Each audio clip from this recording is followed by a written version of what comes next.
The Mayo Experience. Mayo Experience. Mayo Experience. Mayo Experience.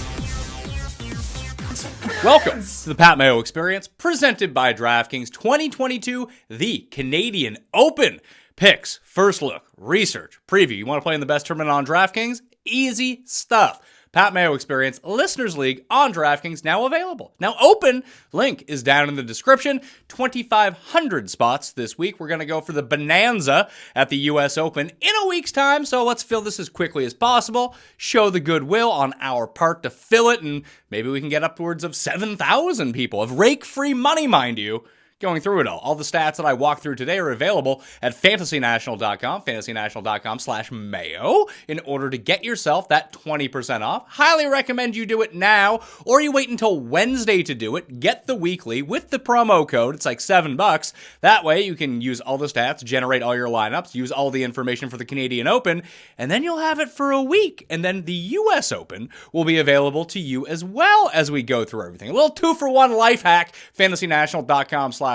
Smash like, sub to the channel, sub to the newsletter, all that fun stuff. Programming note, if you missed the Twitter Spaces roundtable that I did with Wiley and Kenny Kim and Reed Fowler and Jeff Ulrich and David Barnett of the Tour Junkies, no worries. That is up on Mayo Media Network YouTube and the PME podcast feed right now. Rate and review while you're there. Highly recommend you check it out. It was a lot of fun, a lot of different voices. The viewers got involved, asking questions, joining the conversation. Maybe we'll start to do a few of these now that I know how to scrape the audio and put it up on the podcast feed. Wouldn't just want to have it on Twitter Spaces. Not most conducive in order to actually listen back to anything. It's almost like, yeah, I had to be there live or you don't want to listen to it. No, not anymore. Up on the pod feed, check it out. And a programming note for the rest of the golf season moving forward outside of US Open Week and Open Championship Week, which will just be nonstop balls to the wall golf coverage, as we'll be starting next Friday with the research show for the Country Club in Brookline for the US Open, and we'll do the same thing later on for St. Andrews for the Open Championship, but it's going to be Sunday golf, Monday golf, Tuesday football. Then the live chat with Tambo is going to be on Wednesday. It's at noon Eastern this week. I believe we're going to change it to 9 a.m. Eastern after the US Open, just so you get the full day of coverage as we talk through all the DraftKings picks. I was worried that the Tuesday show, and now that Tambo has been inserted onto the Wednesday show, that one of the shows is redundant. It's probably the first one because we have less information to work with because we either record it on a Monday evening or a Tuesday morning. This way, we have more up-to-date information on ownership, the weather, Tambo's live in studio. That always makes for a better show. No matter how good the virtual guest is, the guys in studio always produce the better show. So I think we're just going to scrap the DraftKings Picks Tuesday show, just release that on Wednesday morning live. So if you have questions, you can tune in as well. Then we'll replace that with football on Tuesdays and Thursdays moving forward because, hey, football pays the bills around here and it's starting to become football season. This way we can cater to both audience. Plus, we're going to have our special shows, the Cuss Corners, everything like that moving on. But just wanted to give you a heads up in case you're wondering where the fuck that the DraftKings show is going to be on Tuesdays. That's where it's going to be. Let's jump over and talk Canadian Open. I talk a little bit about Memorial, but Billy Ho is currently running away with everything. We'll see how that ends up working out. Hopefully he blows it because I do not have him as an outright. Have him on DraftKings. That's working out well. I saw Paul Shag also has Billy Horschel through 3 rounds near the very top of the PME Open. So good. I'm rooting for Paul to win some cash. That's always nice news. But if I can get Cam Smith to catch up, I would like Cam Smith to catch up. I mean, Neiman is 7 back. We've had 2 straight weeks of guys coming from 7 strokes back and winning the tournament. Maybe Neiman can do us a solid. Come back, win the tournament. That would be gravy. But we're here to talk about the Canadian Open. So let's dig into the field. And it's a pretty good field.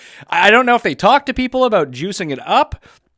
The strength of the field with the Live Tour going on opposite everything this week. Dustin Johnson, Kevin Na said his goodbye to his fan this week. I assume he was talking to me on that front. I don't know if we're going to do any Live Tour coverage. Jeff and I will probably talk about it on the Monday show, but it's not going to be extensive coverage. We're Team PGA over here. It was fun to talk about as an idea, and I'll be paying some attention to it. I think they're going to be streaming it on YouTube, so that makes it pretty easy overall. But Canadian Open, we're back at St. George's Golf and Country Club for the first time since 2010. It's the 6th time that this course has hosted everything, but the field itself, super strong. World number 1, Scotty Scheffler. He's playing Cameron Smith, Matthew Fitzpatrick, Shane Lowry, Tyrrell Etten. Tony Finau, Patrick Reed, Sam Burns, Rory McIlroy, who continues to play in these RBC Canadian Open events. He really likes playing the week before the U.S. Open. Obviously, the last time there was a Canadian Open was in 2019 at Hamilton Golf and Country Club, and Rory ran away with it on Sunday. I believe it was a Sunday 60 or a Sunday 61, just tuned. Won by 7 strokes that week. And Justin Thomas is actually playing in this field as well, which is really surprising to me because he always plays in Jack's tournament. Took a pass on that this time around in order to play in the RBC Canadian Open. Had he played a Memorial, it would have been, I think, 6 consecutive weeks going into the U.S. Open, so we needed a break in there somewhere, although you could probably make the debate that, that the Colonial was probably a week off for him. Didn't really seem to have his best stuff that week. Ended up missing the cut. There's a bunch of Canadians in the field. Of note, Pat Fletcher was the last Canadian to win the Canadian Open. That was in 1954. So the Canadian fans really want it. Connors, Hadwin, Mac Hughes, Svensson, Nick Taylor, Roger Sloan. Taylor Pendrith is returning from a rib injury for the first time since the Players' Championship. So that's exciting news. He's played some of these shorter courses really well over the years. Not really over the years. So far this season, he was very good in Bermuda. I believe at Pebble Beach, he had a nice week too, and at the TPC Sawgrass. And we take a look at the scorecard, it's going to be kind of reminiscent of those types of courses. Like if you're doing your course history, look through 2010 is the year Carl Peterson won that year. I believe it was 14 under par. And if you look at the top, it's like Team RBC Heritage at the very top of that leaderboard. So that was kind of funny to see that the RBC events, truly do cross over from time to time. But if you're looking at Glen Abbey, don't. Absolutely do not. That's a par 72. It's a bomber's paradise. We saw Dustin, Vegas back-to-back, Jason Day. Hamilton, I think, is actually a pretty good judge. Rory won at minus 22, but again, he won by 7 strokes. I would guess this finishes somewhere between minus 13 and minus 16. If you're looking for comps, I don't think Hamilton is the worst case. TPC Avenel Farms for the Wells Fargo earlier this year. This is an accuracy course. Just look at the scorecard. So we're taking a look at it right now. So overall, it plays 7,014 yards. Not very long. Par 70. It's on POA greens, but Northeast POA, as we see for like the Travelers Championship, a very similar type. It's like Kentucky bluegrass all throughout the course, but the greens are POA, at least that's what I've been told from the people on the scene. The rough has been really thick, so if you miss the fairway, it's going to be a real problem. Now, they might trim that down week of, I don't know. I'm only going with the information that I've been dealt so far, but although it seems short at 7,014 yards, par 70, there are 3 par 5s on this course and 5 par 3s. And if you take a look here, take a quick gander at the par 4s, there's no in-between par 4s of the 10. It's really crazy. I can't remember another course that's quite like this. 3 of them are under 400 yards. Number 12, number 10, and number 1, 370. A lot of irons off the tee this week on those holes that you're going to see. They're not really drivable, and when we take a look at the course here in a second, if you start venturing off these thin fairways, you might be in a great deal of trouble. Now, that doesn't mean that bombers can't come through. If a guy's hitting it long and straight, they're going to absolutely dominate. Almost like the same path that we saw Rory do at Hamilton. Like, it was pretty penal if you got out of the fairway that week, but at the same time, Rory just hit it long and straight. It just didn't matter anymore. And he absolutely obliterated the course. So I think that Heritage is probably a pretty good look. Colonial is probably a pretty good look for how this course is going to overall play. But take a look at the rest of these par 4s. 470, 473, 474, 454, 449. Let's see. What else do we got here? 475, 486, 465. These final 3 holes are pretty challenging. Even this par 5 is no gimme. The other 2, if you're playing DraftKings Showdown, and this is a weird 8-10 course in terms of splits, I'm pretty sure this is how it's going to lay itself out once we get there. But if you have your guys the first 2 days in DraftKings Showdown, because they're going to play alternating between 1 and 10 on the day, if you're looking for any sort of edge or a tiebreaker, the guy starting on 1 should theoretically have a birdie streak advantage on the field, because number 9 is a par 5 that you can make eagle on. We saw Peterson go eagle, birdie, eagle through this stretch when he shot his course record 60 in 2010.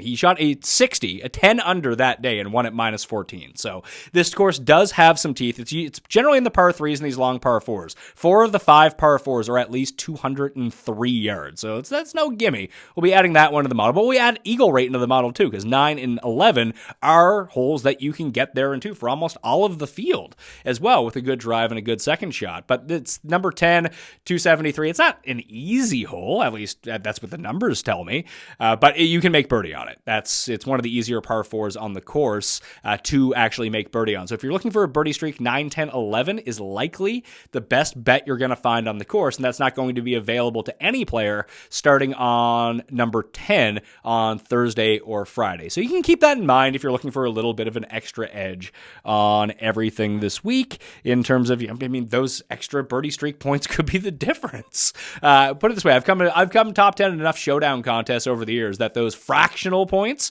mean the world, that an extra 3, I think it's 5, actually, in Showdown. You think I would know this, but I completely forget. It all gets mixed and matched in my mind as I move forward. The difference between regular to Showdown, sport to sport rules, you can go looking at it yourself. But, an extra, any sort of bonus for a streak is going to be huge. So we're going to put eagle rate in these long, either 200 plus proximity, or we're just going to go par 3s, 200 to 225, and par 4s, 450 to 500, because it feels like those are the holes you want to tread water on. Do your scoring on the 3 short par 4s, the short par 3, which is only 146 yards. A few of the 200 ones are downhill as well, so you can make it a little bit shorter on yourself, and then just bolster yourself on par 5 scoring and eagles across the board, because you're going to make your bogeys, especially if you get off the fairway. And let's take a look at this course. Yeah, you can find this up on PGAtour.com, just the walkthrough of everything that's going on. You can see, like, it's tree lined. These are super thin fairways, bunkers abound, protecting both the edge of the fairway and around the greens.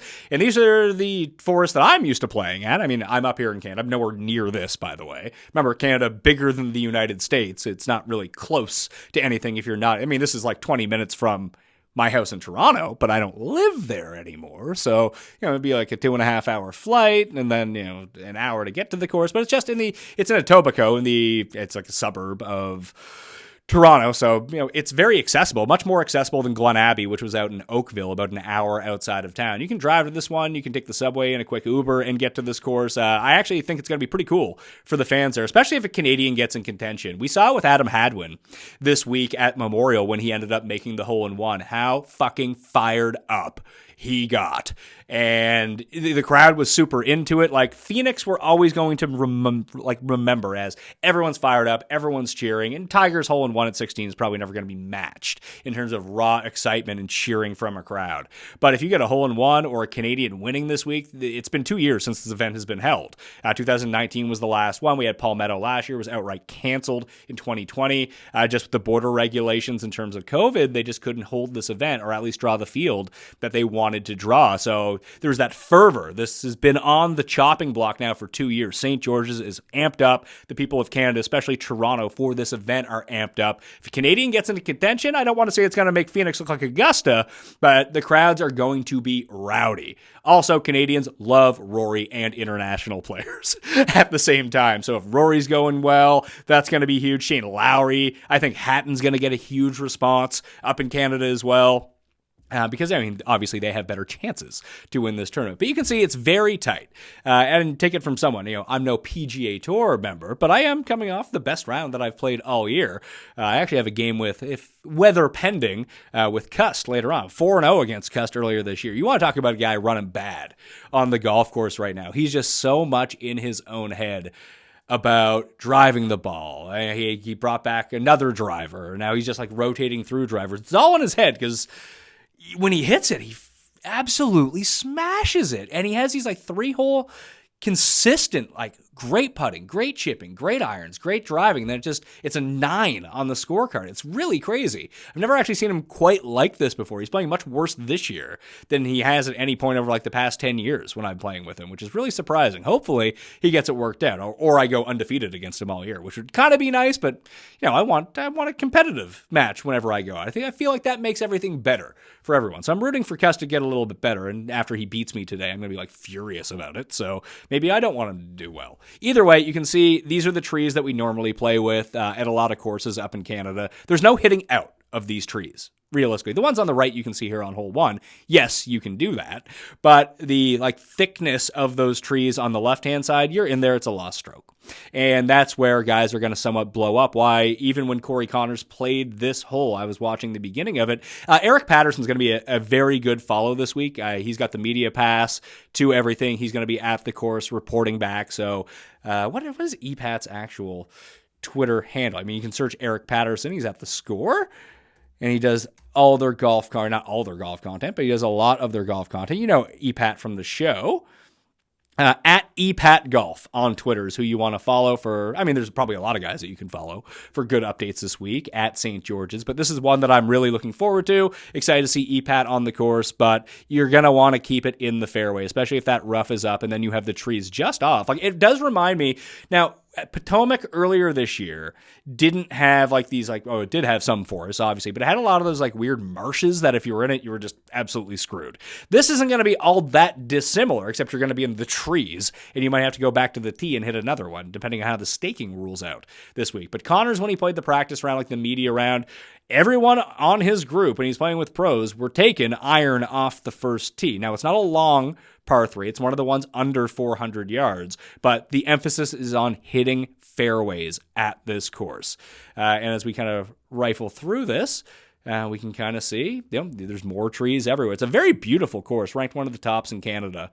You can see the weird undulations, bunkers everywhere on this course. That is this is just restored to Stanley Thompson's first design. Stanley Thompson, a Canadian golf architect, has done a lot of the courses around, even a lot of the courses where I'm at. There's just Stanley Thompson, the one I actually live right next to, that I'm on a 7-year waiting list to get into. Apparently all the 95-year-olds don't want to give up their membership for old Pat Mayo, so I had to go join a different club, not the one that's legitimately 4 minutes from my door.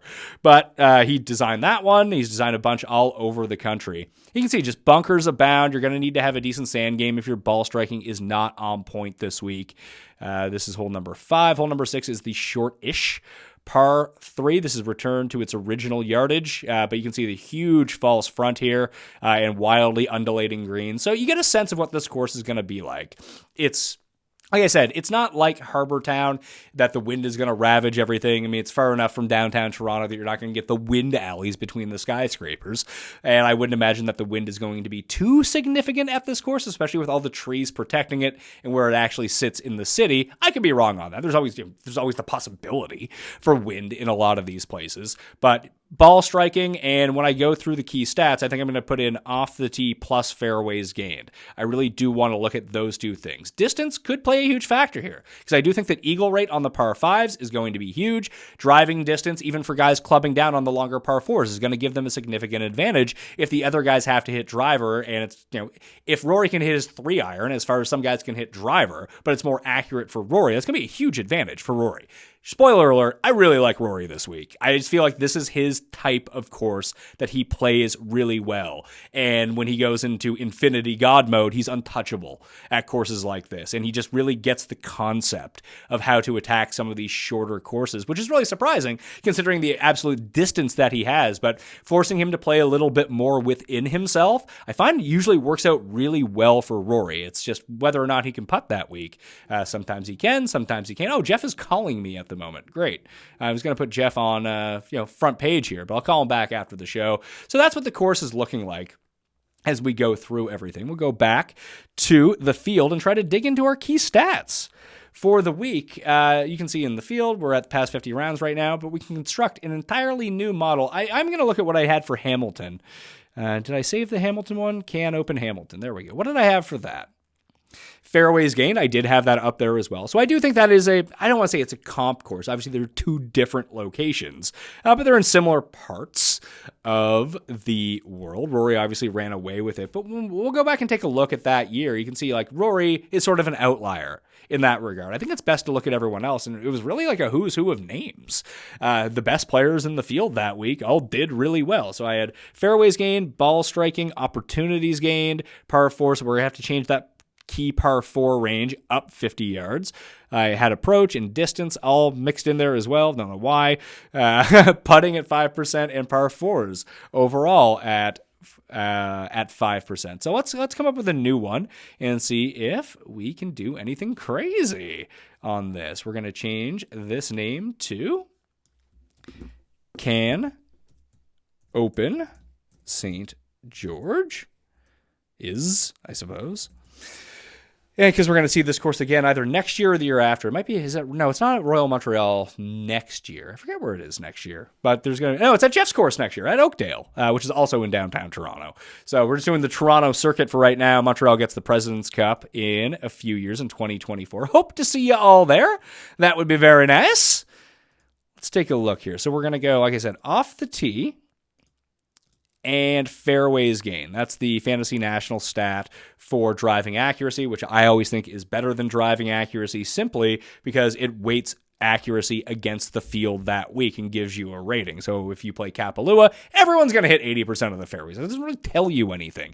Even at tighter courses, what do we see then? We can even take a look at fairways gained on hard to hit fairways and make a judgment call on that. Maybe some of the guys that you normally wouldn't think are pretty accurate off the tee because they're not.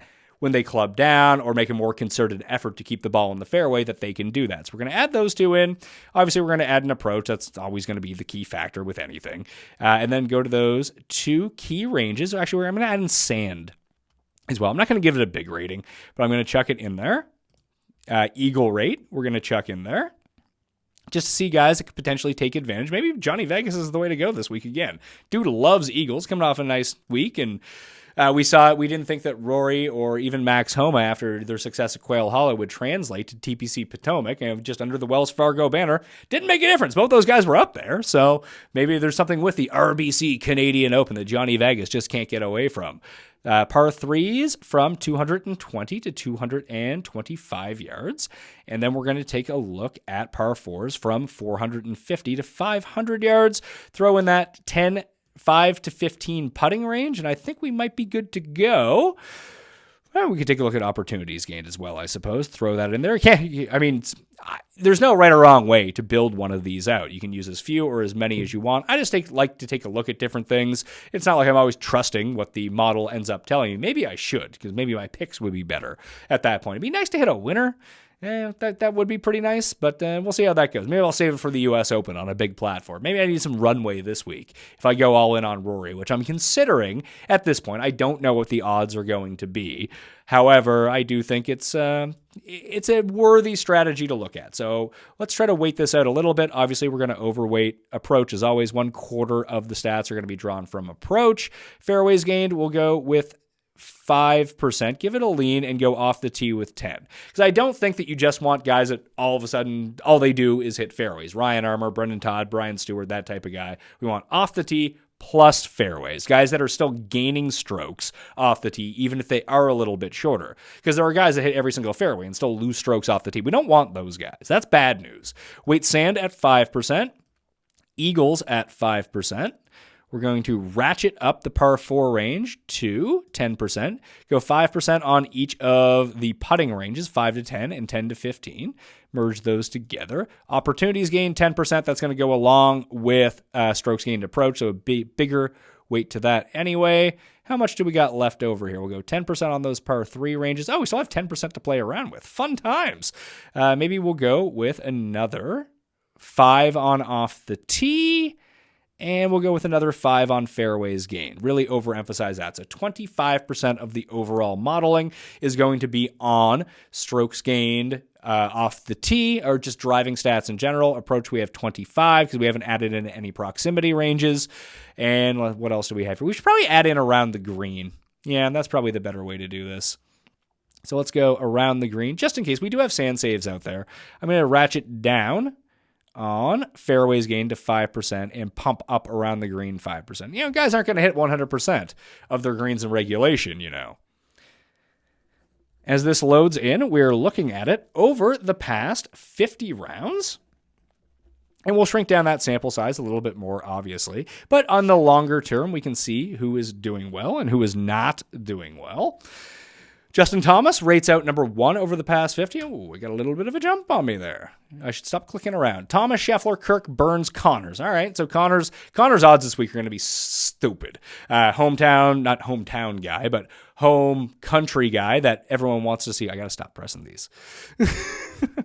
Rory comes in at number 6. Lowry, List coming off a good week. That triple bogey on 17 did not help him on Saturday. Hatton, this could be a very good Hatton course as well. You can see 14th in approach, good out of the sand, good eagle rate. The fairways gained is down. You know what? I'm going to turn off the modeling just for a second and just go to overall and take a look at the past 24 rounds. Just to touch on this a little bit because I had mentioned it. Fairways and greens. We're going to look at fairways gained, and we're going to find fairways difficult and average to hit. We're going to parse out easy to hit fairways and see if that gives us a little bit of a different story in terms of the players who are best in the field. The guys who are the best are going to remain the best, but does anyone really jump up to us here? Fitzpatrick continues to be really good on both of those. Connors is up there. Kirk, the smother man. Gim, none of the big boys that you would really expect. Keith Mitchell gets an awful lot better, actually. He gets up to number 43, and he's probably the best combination of driving distance and fairways gained in the field, I think, outside of Smotherman, who's 19th and 30th on courses like this. Who's the worst? Maybe that's probably the best thing to look at. Thomas is bad. Mackenzie Hughes is bad. Brendan Hagee is just the absolute nutlow at things like this. Hatton, Charlie Hopkinson. I guess Hatton doesn't. Hatton, as we've seen, although he's played at courses with deep rough really, really well, maybe he's just very good out of the rough. Cameron Smith's another one way down on that list. So was Yagabombs, who either was really good at Royal Montreal, which I do think there's a lot of water at Royal Montreal, but the same types of names that you would expect to be at the top of this leaderboard, a heritage leaderboard, or even when this was in 2010, did really well at Royal Montreal that year. That's the year that Tim Clark won. I believe Steven Yeager was up there as well. Anyway, guys, it's not looking great for, again, like Rory is, where does Rory rank out with these filters on? Let's take a look here. Rory, he's 62nd in fairways gained. That's good enough. That's middle of the field. This is a 156 player field, mind you. So there's a lot of guys out here. Scotty Scheffler, very good at that as well. So the two favorites in the field, good at golf. Who would have thunk? Let's see. All right, we're back to the modeling here. Let's shrink this down. Let's go to past 24 rounds and see if we can find anything on the shorter term that can reveal anything to us about maybe some guys from the bottom of the field. Because as is the case every week, we are looking at the top end of the field. You're going to have to pick your poison. Does it slightly favor JT over Matthew Fitzpatrick or Rory or Scotty Scheffler or Cam Smith? That's up to you to decide. A lot of that is guesswork. Who are the guys from down in the field that we can find who might end up rating out really well? So we shrink it down to past 24. It's now Scheffler, Lowry, Kirk, Thomas, Burns. I think that Lowry is a pretty good fit. We can go back and take a look at let's see here. Where are we at, Shane Lowry? Where's the RBC Canadian Open? He was second in 2019. So we can take a quick look at the Hamilton leaderboard from that year when Rory won. You can see hitting fairways was relatively difficult. The rough was short. I would expect it to play a little bit longer this time around, but I do think it's comparable, to say the least. Same sort of green, still a par 70. I think there was one fewer par 5. I believe that there was only 2 of them on the course this week instead of the 3. So I think that's interesting to look at. You can see Rory just was great all across the map. Tee to green, amazing. And you can see how he kind of dummied the field off the tee. Like he was just like, I'll take out a driver and I'm going to drive it 330 and hit every single fairway. That's difficult to do. That's like peak Rory running good. And you can even see, like a lot of it was putting based that year. The tee to green, Rory was over 10 strokes better than Webb Simpson, who was in second. And even a lot of the guys, like Danny Willett was next up. He was the only other guy. Lowry was 6.4. That's a good week. But 9.2 for Willett. You can see tee to green overall. Like Justin Thomas was really good. Couldn't make a putt to save his life. Who else? Mackenzie Hughes was really good that week in terms of tee to green. Interesting. So it was EVR. EVR destroyed so many of my good teams. I should have just stuck with stupid Brendan Steele at 100% clip like I was going to do. But it's like, no, everyone's going to use Steele. I'll diversify onto EVR and Lucas Glover, all in that range. No, I should have just taken all those shares, played Brendan Steele. I'd be having a much better week this time around. Furyk was good, but he couldn't chip, he couldn't putt. In terms of approach, it didn't really factor out. Putting was like the overall clincher this week. Like the guys who were the best in putting, they all finished inside the top 10. 1, 2, 3, 4, 5, 6, 7. 6 of the top 7 all ended up inside the top 10 in terms of inside the top 7 actually, who putted well for that week. Not to say that they didn't play well. They all gained in every tee to green stat as well, and they combined it with some great putting. So that's going to be a difficult formula to beat when someone is, there were guys 9.1, 8.2. That means guys had some bad weeks as well. So I wonder if that's going to necessarily translate. You think on these Northeast Poa greens that it's going to be a little bit easier from time to time, but maybe that is not so much the case. So if you can ride the hot putter, you're going to be pretty good. But overall, you can see it's just very balanced across the board. Guys are not going to hit every single green in regulation. But at the same time, you need to be able to scramble out of that a little bit. Even working 3.5 strokes around the green. Like, that's just an amazing performance. One of his better performances. I think his second Wells Fargo victory is probably his most, I guess, congressional for the U.S. Open is his most dominating elite performance of all time. However, I do think that second Wells Fargo, I think he beat Patrick Rogers and Webb Simpson by 9 strokes with 2014, 2015, 16, one of those years. It was just he's hitting everything to 2 feet. And when he's missing the green, he's chipping in. It was a lot like this week. This performance is up there, though. You can see he gained 21 strokes on the field. That is crazy to think about. When you just see, Webb Simpson was second at 14.3. So a 7-stroke difference between the two is just nuts to think about. Snedeker, is he playing? I forget how he's playing this week. We can go take a look at that in a minute, but back to the past 24 rounds. Scheffler, Lowry, Kirk, Thomas, Sammy Burns coming off that victory at Colonial.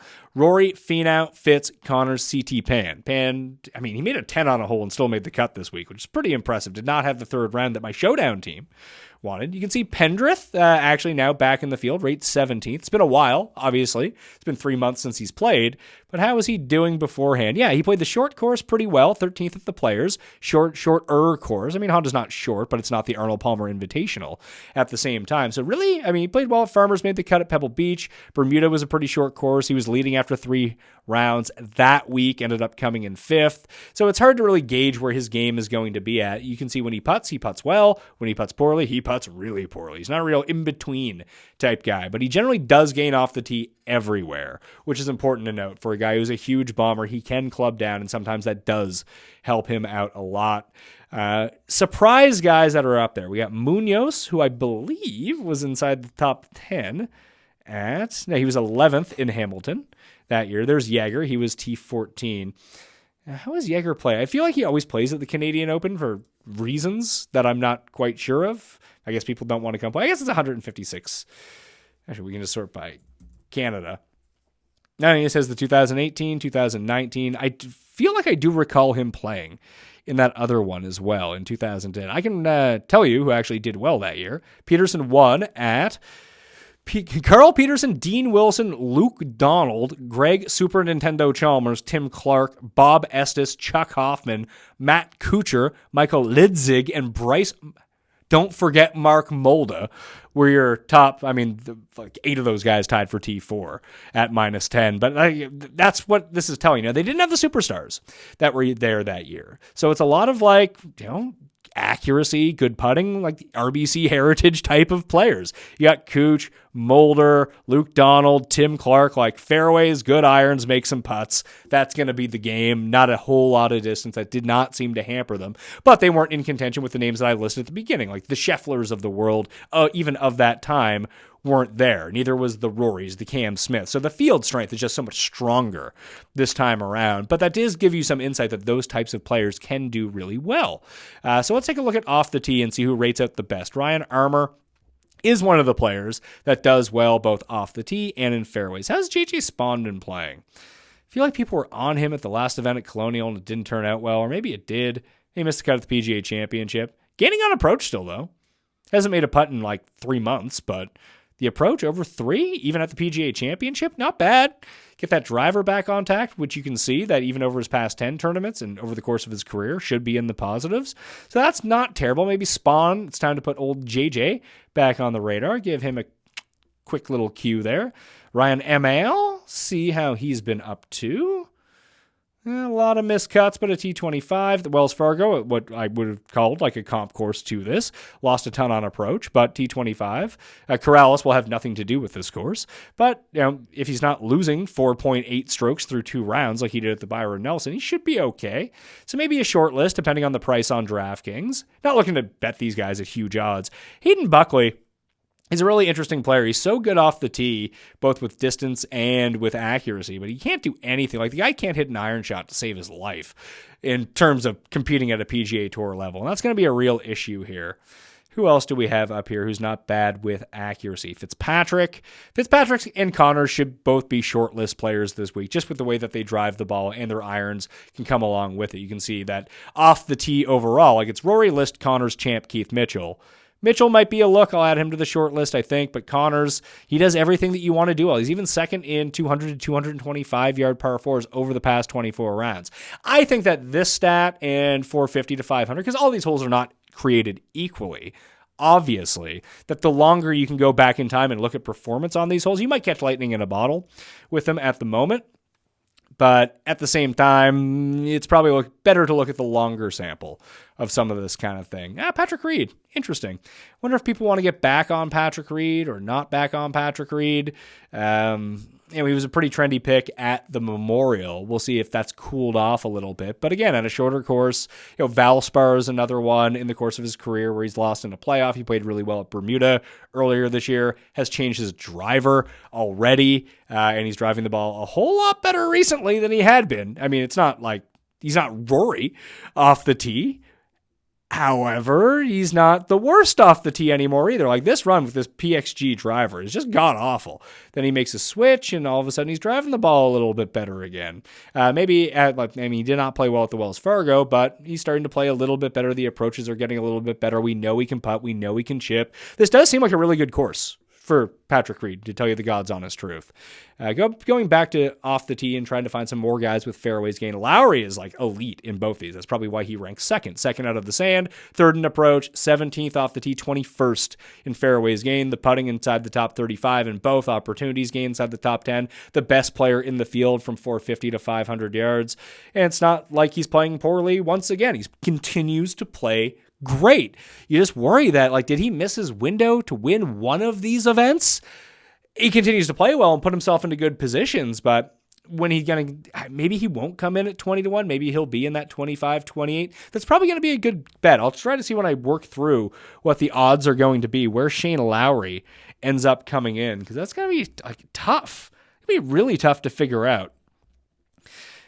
Who else? Barjan does off the tee well, if nothing else. Who else is up here? Adam Long, 20th off the tee, 10th in fairways gained. Marty Laird. And these are guys that are going to be in the $6,000 range. Gim Reaper, although at least he used to be able to be saved by elite irons, but now that he's dropped back to 40th, bad out of the sand, bad on longer holes, bad at putting. That's not a great recipe. I'm sure one of these weeks is going to be like the Players' Championship, where he's going to turn it around again. And we see it isolated very briefly within rounds or for one round at a time, but it just goes away after that. It makes things incredibly difficult to rely on my guy, the Gim Reaper, Gim Chi, to go through it all. Eagle rate, let's zoom out a little bit. Let's go to past 75 rounds to take a look at these key ranges in terms of holes and eagle rate. Because, while everything is not going to be created equally in terms of eagles, in terms of these key par 3 and par 4 ranges, the longer sample should smooth it out a little bit,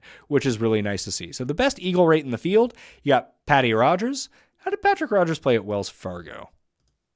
Let's take a look. He's actually been pretty good ball striking. Oh, God, I'm not going to play stupid Patrick Rogers, am I? Oh, it is on POA. Plus really well on POA. Not California POA versus this. I mean, he plays really well in California. He's just a pretty good putter to begin with. But as you can see, as we scroll up, Bent and POA, those are his surfaces. Every surface is his surface. A very good putter. He does have a ton of distance and gains a ton off the tee, but if these approaches can kind of stick around, that's not the worst thing in the world for him. Maybe he can learn how to chip again. It's funny, over the course of his career, past 201 tournaments, he's a positive chipper, but he has been bad over his past 5, losing a stroke and a half per tournament. Over his past 10, he's losing 1 per tournament. But interesting to see, he's the best in the eagle rate. Sam Ryder, no shocker, because he makes 3 eagles a round. You would just think he's number 1. Oh, there's Yagabombs. He's up there right now. Ari Iggs had a WD from the Memorial, but he is listed in the field right now. Lipsky continues to play, I think, under the radar a little bit better. I'm going to add Lipsky to the short list. We can take a look at his overall numbers from Memorial this week, at least through 3 rounds, to see what he's doing. Pendrith, Streb, Chris Kirk, Hodges, Wes Bryan, Cam Champ, Luke List, Justin Thomas. So they're all up there. Rory is like, where is Rory on this list? Roarington, where are you at? Rory? I mean, he's almost the same as Rory Sabatini. So Sabatini's 51. Rory is 59. That's somewhat shocking to think about, that Rory is not high up. And I think a lot of that just ties into putting. The putting, it says that he is a great putter from 10 to 15 feet over the past 75, and he has been. Like, the stats don't lie, but he has been horrendous from 5 to 10 feet. It has to be one of these circumstances where, like, Rory, if you're dialed in with your irons, you need to be inside 5 feet or maybe back a little bit. And that'll be fine for you because you're not making them from 7 feet. You're making them from 3 feet and 11 feet, not so much 7. Don't know how that works, but the law of taking so many putts from one spot is going to drown you eventually. Take a look at the 200 to 225 yard par 3s. Best in the field, Fitzy, Burns, Reed, CT Pan, Luke List. I could see this being a good Luke List course, to tell you the truth. He's a good scrambler. Dude can't putt to save his life, but he did win on California POA earlier this year. Let's see. I mean, he gained 3 strokes putting at the PGH.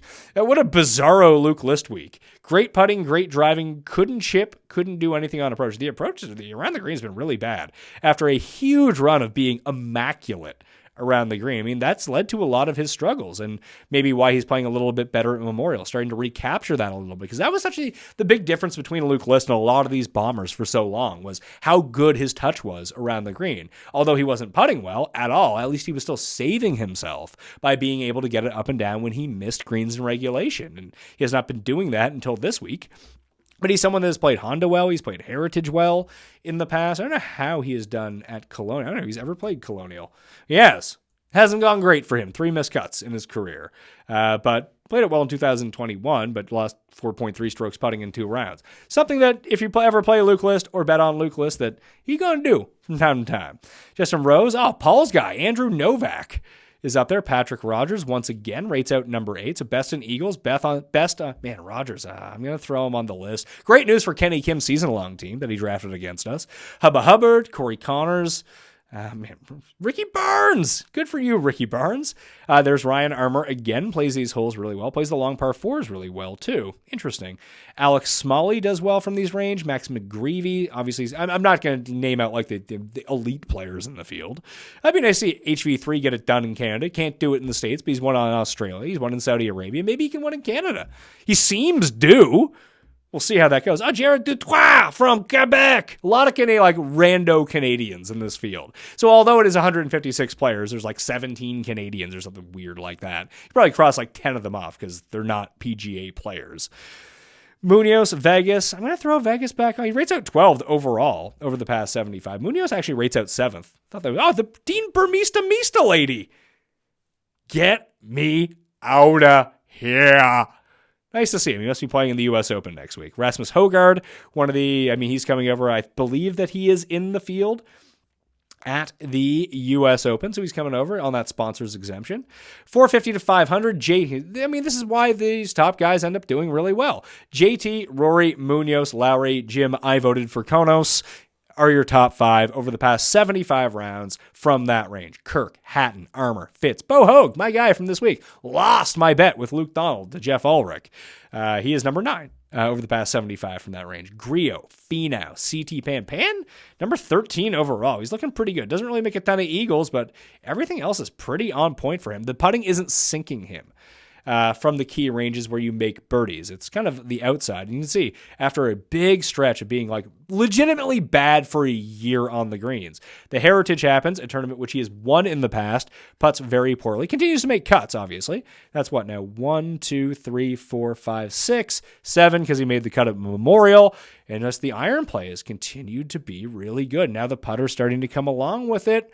Don't hate it. Don't hate it, CT Pan. This is the type of course where he could win based on his skill set. You can see Pat Perez plays these holes really well. Patrick Rogers, Keith Mitchell.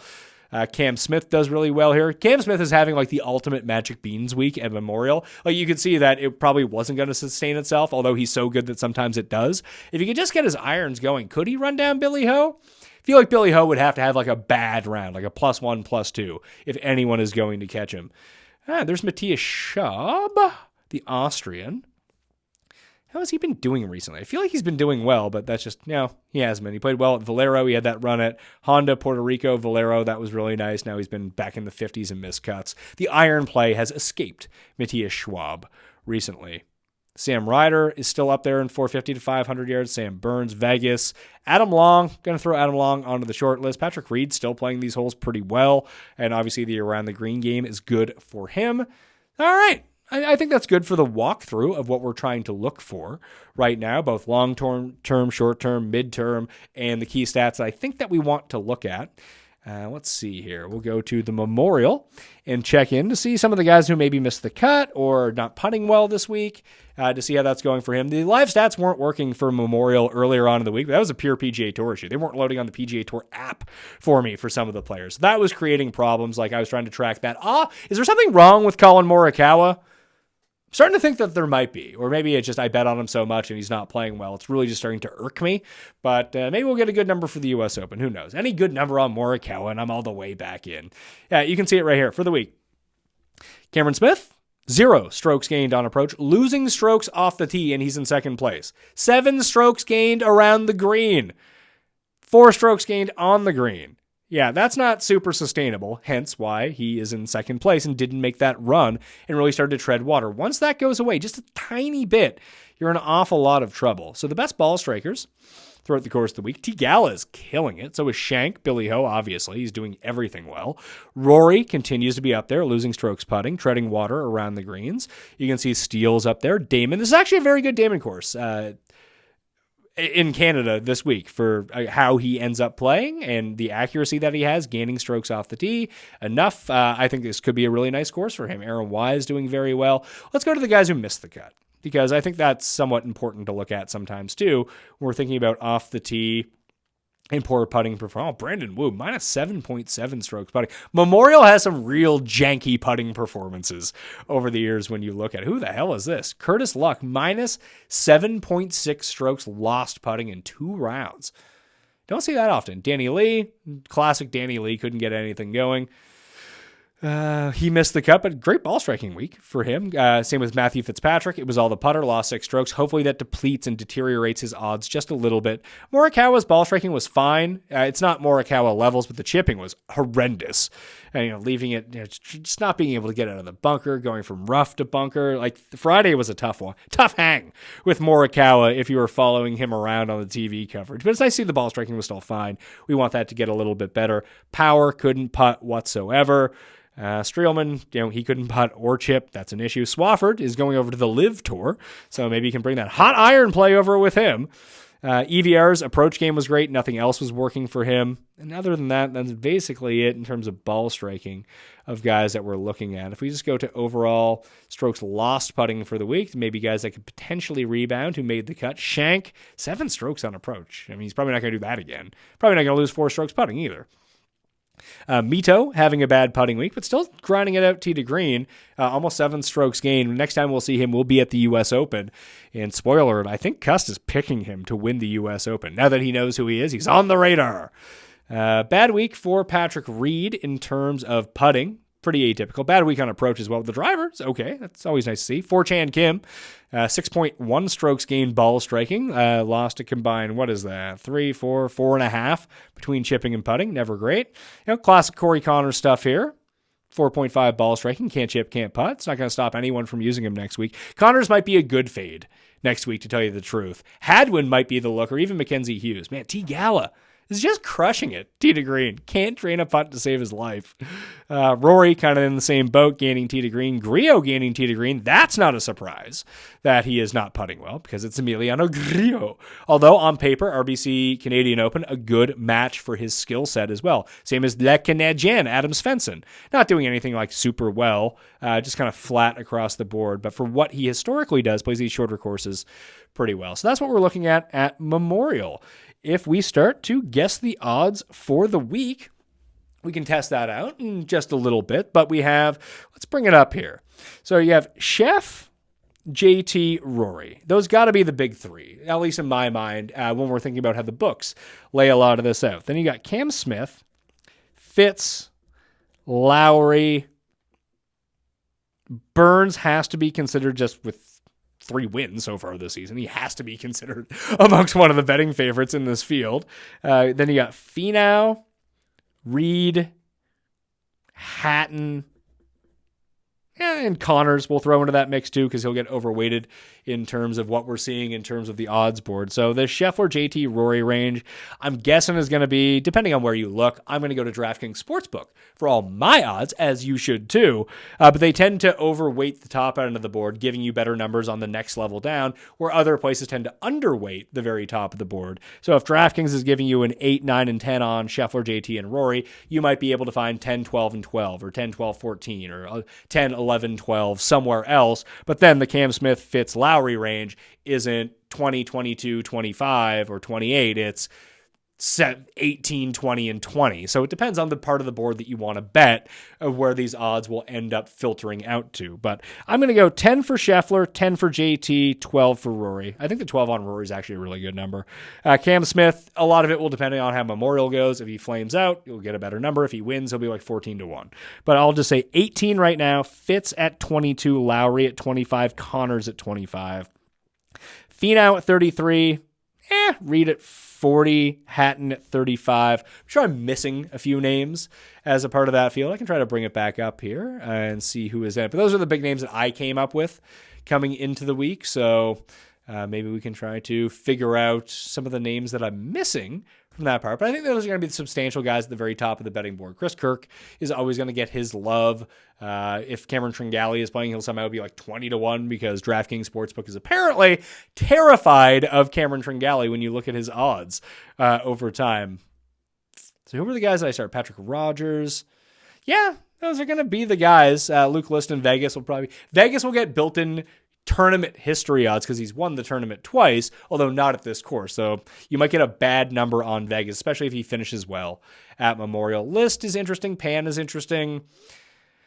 I think Lowry is probably going to be my lean. Lowry, Rory, CT Pan, Patrick Rogers, Keith Mitchell kind of week, because I can do that if it's, especially if you're going with a 12-1, something I normally don't do. Go 12, 25, and then down to 80 or something like that. It's how I'm thinking about structuring the card this week. Obviously, I will talk this through with Jeff Feinberg on Monday, and then back live noon Eastern time on Mayo Media Network with Tyler Tambolini, tagging Tambo on Wednesday, taking your questions, breaking down the DraftKings field, coming up with all of the final plays. Football Tuesday, football on Thursday. Get hyped for football season. Leave a rating and review up on the Pat Mayo Experience Adja podcast, and that'll do it for me. FantasyNational.com/Mayo will get you 20% off that weekly Wednesday to Wednesday. We'll get you both Canadian Open and U.S. Open, so consider it if you're thinking about dipping your toe into the water. Once again, FantasyNational.com/Mayo. Smash the like, play in the Listeners League. I'm Pat Mayo.